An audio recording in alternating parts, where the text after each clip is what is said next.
Assalamualaikum warahmatullahi wabarakatuh. Bersama saya Mia Utari. Dalam berita, Wako Palembang buka Bazar Ramadan Digital 2023.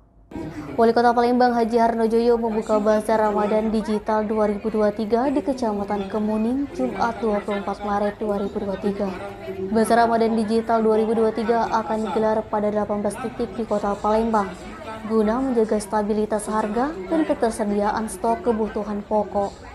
Wali Kota Palembang Haji Harnojoyo menjelaskan, Bazar Ramadan Digital 2023 merupakan kegiatan tahunan yang akan digelar selama bulan puasa.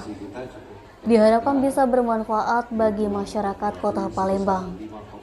Harnojoyo menuturkan, pemerintah Kota Palembang melalui Dinas Perdagangan Palembang akan menggelar Bazar Ramadan di beberapa titik. Harnojoyo menyebutkan harga yang ditawarkan Bazar Ramadan Digital 2023 lebih murah dari harga di pasar tradisional Palembang. Tiap bahan pokok yang dijual lebih murah sekitar 1.000 sampai 2.000 dan diharapkan bisa lebih murah lagi yakni 3.000 sampai 5.000. Kepala Dinas Perdagangan Kota Palembang Raymond Lauri menjelaskan, program bazar akan dilangsungkan selama bulan Ramadan dari tanggal 24 Maret sampai dengan 19 April di tiap kecamatan di Kota Palembang.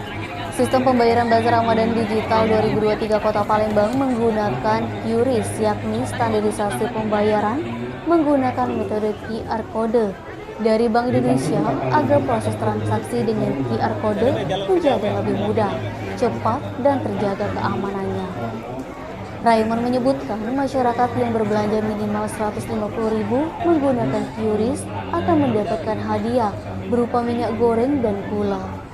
Di Bazar Digital Ramadan ada 32 tenan mulai dari distributor, pelaku usaha dan UMKM yang menyediakan kebutuhan pokok seperti beras, telur, minyak, daging sapi, daging ayam, gula, cabai, dan bawang. Bahan pokok yang dijual pada Bazar Ramadan Digital 2023 sangat lengkap dan dijual murah. Di antaranya tepung terigu Rp12.500, minyak goreng camar Rp17.000, bawang merah Rp29.000, bawang putih Rp26.000, dan daging beku Rp80.000.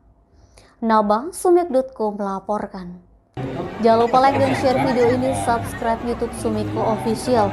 Selalu terapkan protokol kesehatan, sehat bahagia selalu untuk kita semua.